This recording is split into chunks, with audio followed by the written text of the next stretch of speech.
Hi, this is Kristen with Red Clover Nutrition. I want to talk a little bit about food journals today. I've had a lot of questions from clients, potential clients, and friends about their importance and why the heck would I write down what I eat. Well, there are a lot of really valuable things that you can take away from a food journal, especially if you're not feeling well, you're trying to figure out what's going on, or you're developing things like allergies, and you just really don't know what's causing that. So the best way to start is to record what you're eating and drinking, and how you're feeling before, even during, and then after that particular food. So if you're having some kind of a stomach issue, it's great to understand what you're eating. That way, over a period of time, let's say at least a week, you can really start to see a pattern that might be developing based on what you're writing down about what you're eating and drinking. Food journals are also really important if you're working with a healthcare practitioner.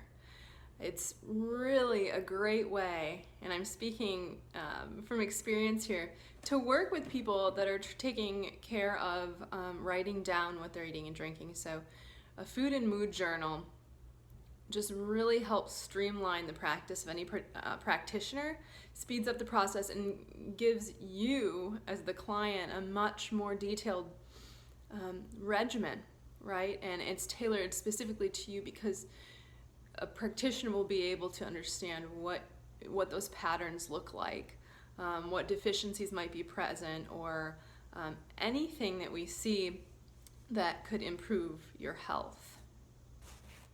So this is a basic food and mood journal.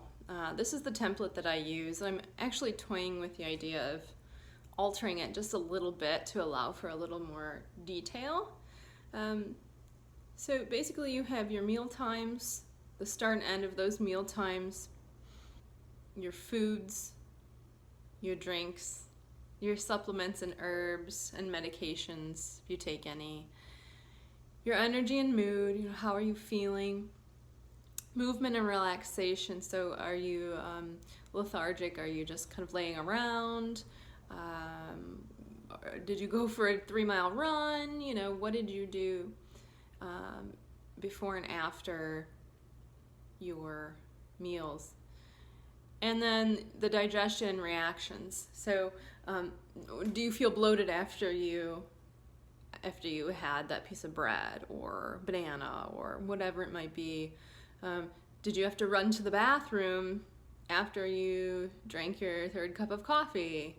What did it look like when you went to the bathroom? Was it did you have to urinate, or did you have to go poop? Okay, and don't be afraid of talking about your poop and looking at it and really writing the details down. Was it solid? Was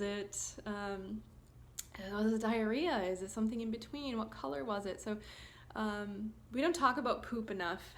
I can't even say the word without laughing. I know it's ridiculous, but we don't talk about that enough in society, and it's a really important indicator of health, right? So do you see pieces of food, or is it smooth? Does everything look the same, right? So seeing pieces of food in your poop can be an indicator that something is not going right, north of your colon, right? Maybe you're not producing enough stomach acid, which a lot of us don't, okay?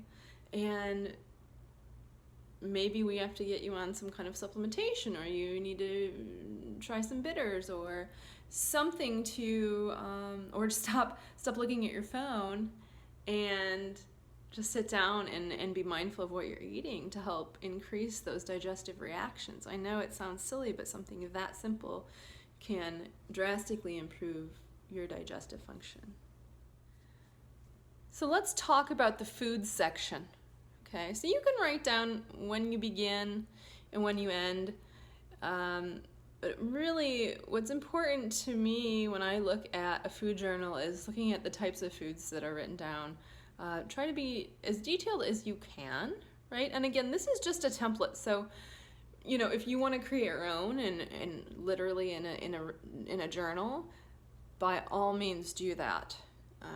I feel like sometimes I need a little more space. You can also write on the back of a sheet like this. If you're a healthcare practitioner, gives you something like this and you feel you need more space, then just go ahead and write it in the back or add another page. Whatever you need to do to be as detailed, as thorough as you feel you need to be. So, if you have something for breakfast like oatmeal, well, how much did you eat? And if you can be specific, that's great. If you can say, well, I had a 12-ounce bowl. Or small, medium, and large mean different things to different people. So if you can be a little bit more specific, that would be wonderful. And, oatmeal, what kind was it? Was it organic? Did you soak the oats overnight? Did you have raspberries and walnuts with that? Did you put any sugar on that? So listing ingredients are really helpful as well. Okay, so for foods, that's really important. So being as detailed as you can. And then any ingredients, so just saying I had a pizza, well, what kind did you have? What was on it? So really being aware of those ingredients is really helpful, okay? Especially when we're trying to figure out food intolerances.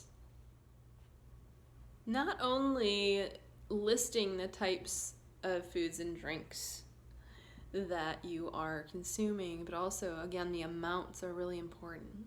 So a 12-ounce cup of coffee versus a 6-ounce cup of coffee. I mean, that's double the amount. So if you just say I had a cup of coffee, that doesn't tell the practitioner really how much you're drinking. And also, was it coffee with sugar? Was it coffee with cream? And so on, right? And also for things like drinks, your supplements and herbs and meds category, are you taking these things with meals, with food, in between meals, or in between any kind of food at all? Same thing with energy and mood. How are you feeling, right after you eat or drink versus a half hour after? So that makes a really big difference. So writing those little details down is really helpful for yourself as well as your practitioner. The movement and relaxation category is also another important indicator of digestive function. So if you're really not doing too much, if you're not moving around but you're constantly exhausted, that might be telling us that maybe there's a blood sugar issue or an adrenal function that maybe needs a little bit of help. The opposite is true. If you're running 10 miles and you're hardly eating anything, well, that might tell us why you're tired. So again, being specific on what you're doing in between meals is really important. Same thing with the digestion and reactions. So being as specific as you can about how you're feeling. Are you gassy after you have beans or onions, or are you bloated after you eat a certain food? Do you have to run to the bathroom right away, or did you not go to the bathroom at all today? Right? So those things are really important indicators of digestive function. And another note, I just want to talk a little bit about eating disorders and keeping a food journal. I've talked to a lot of people that really don't feel comfortable writing down what they eat. They feel like it brings out an obsessive quality, and it can bring anxiety, right? Because we're obsessing, seeming to obsess over what we're eating, drinking, and what we're doing in between. And that's really not the goal, as I'm sure you understand. That's not the goal of a food journal. And really there should be no judgment. I know it's hard sometimes. We all judge ourselves. But really, when you're writing something down like a food journal, or any entry in the food journal, you really want to think about, you're just writing it. It's objective. This is what I ate. This is what happened. Again, no judgments. And any practitioner that is judgmental, you shouldn't be working with that person, right? We are here purely as investigators, right? We're going to look at the information, the evidence we have in front of us, and we're going to analyze that.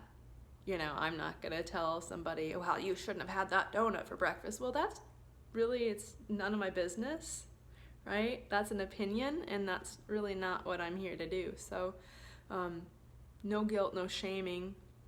That's really important, okay? And if you are working with a mental health counselor or anyone for an eating disorder, and you are thinking about starting up a food journal, I would talk to your mental health counselor or any health practitioner that you're seeing, just to make sure that that's the best route for you, because we don't want any negative energy around the food journal, right? It's purely for information.